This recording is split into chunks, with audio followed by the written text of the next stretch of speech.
set up there. Hey guys, Omni, the investor guy here. Want to give you a quick breakdown of our real estate market. Had some recent conversations with our team and several other investors, several other real estate agents, trying to break down this market. And a lot of people, there's fears of what's going on, and people are saying they don't know what's going to happen. And some people will tell you there's no way anyone can know what's going to happen. And I'm here to say, I know exactly what's going to happen. Like, it's easy to predict what's going to happen, and I have some diagrams and I have a few charts that I'll share with you to help you understand what's going to happen in this real estate market and how do you predict what's going to happen next. So let's go for it. So it's mentioned in the Cashflow Breakfast Club in the book. We talk about some of the economics from a very, very high level, but more importantly, the Cashflow Breakfast Club, the actual education event that we put on once a month. We dive into this fairly deeply, but let's jump right in real quick. So we have, all right. So let's call our market. Let's frame this out in a box maybe.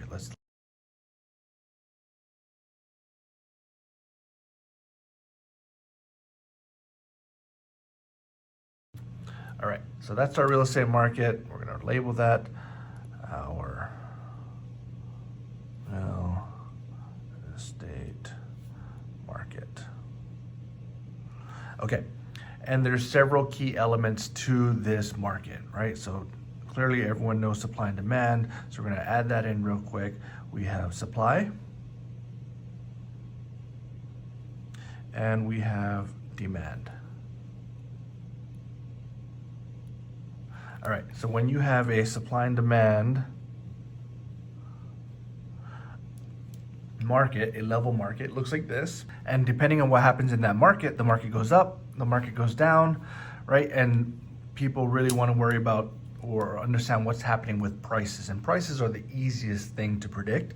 So here, prices go up when the market goes this way. Okay, prices go up. And then on this side, prices go down when the market swings this way, right? It swings this way, prices go down.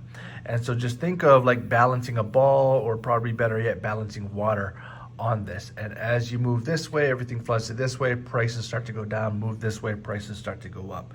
All right, so there's a couple other elements in our market. So in the real estate market, supply and demand, we supply our homes for sale or sellers. So let's just say for every seller, let's say every seller, one seller here, in the recent market over the last few years, we've probably had markets where we've had 5 buyers for every seller, and it would look like that, right? We've had markets where we've had 10 buyers for every seller, then it looked like that. We have markets where we had 20 buyers for every seller, it looked like that.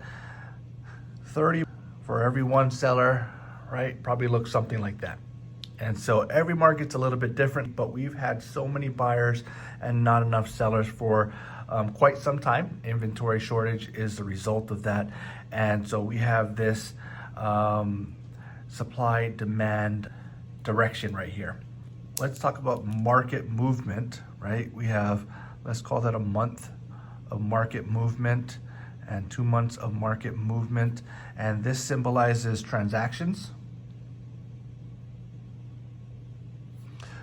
This also symbolizes just overall market activity. Right? And so we have this normal flow of transactions flowing down this hill pretty steadily because we have more buyers, more demand than the supply of sellers. And something happened. Let's just look at 2020 first, right? Right, so something happened in 2020. We all know what that was. We had COVID, we had a shutdown. A lot of things happened during that window, but a dam was built, right? We're gonna call this a dam. So we use the water analogy. this dam was built, and COVID related, but really it was shut down, right? Shut down. And so this was an artificial dam that was put in place. And if you know anything about how water flows, right? You're supposed to have this extra water coming in, and it builds up there. It builds up there, kind of backs up over there until we kind of get to the top of this dam. And then it starts to slowly trickle down, right? Slowly trickle down. And so in the beginning of the shutdown, it slowed down a bit. And eventually, right, they took away the dam. The restrictions were lifted, and this flood of backlogged pent-up demand just flowed through. And so now we had something that looked like this, right? We had the craziness of our real estate market trying to get through that pent-up demand. We never did get through that pent-up demand, but it looks something like this. And then now another dam has been built, right? We're at the end of 2022, and we have a much bigger dam. Pretty impressive dam here. And this dam, we're gonna call that, this is gonna be Fed related, right? The Fed dam. And we understand why, right? We understand why they're raising interest rates. We understand why they are trying to reduce the demand in the market. And it starts to feel like this. But if you think about it, the buyers didn't go away. The buyers that normally would buy every single month, they still are there. They just can't buy right now, or they're disincentivized to buy right now. So all we're doing is we're backing up those buyers. We're putting them in this pond, this pool, this lake, however we want to call it. All right, every market's a little bit different, but nationwide, this is what's happening. We have this month, another month of buyers, another month of buyers that are not buying, another month of buyers that are not buying. And we have this huge pent-up demand happening because of this dam, which is interest rate related, which is reducing buyers' qualifications related. And that's really where we are right now, right? We just have this dam, and slowly we're seeing a little bit trickle over, but it feels bone dry right now. If you're in the market, you're looking around, there's no other buyers. You're like, where's all the buyers? It feels bone dry. But here's what I know, and here is what I absolutely am positive on. This dam will get removed at some point, right? We don't know if that's in a month, 6 months, a year, 2 years. We don't know, right? That is going to be dependent on inflation. That's going to depend on how far we go into a recessionary environment. A lot of factors will go into that decision, but it will have to be removed at some point, right? It has to get removed at some point, and we can all see what's going to happen the moment that's removed, right? It's not a trickle anymore. This buildup looks like this. The buyers that are sitting and waiting, the buyers that can't buy right now, are going to flood into the market, and that flows downhill. So right now it feels like this. It feels like, it's not many buyers, not many sellers, and maybe we got stagnant prices. Maybe some markets of prices might drop a little bit because we're here, but it's artificial.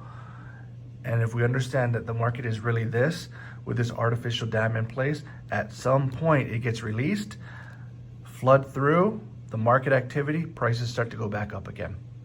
So how do you use this information? Right now, you have less competition than ever before. We have amazing opportunities. As a buyer, I'm actively buying right now. As an investor, if you're just looking for a home for yourself, there's such opportunity out there. Clearly, interest rates are higher than you want it to be, but that's something that you could refinance into down the road. At some point, once the interest rates drop, like, the market floodgates will open back up again, and the prices will start to rise, and the competition will start to rise, and people outbidding each other again.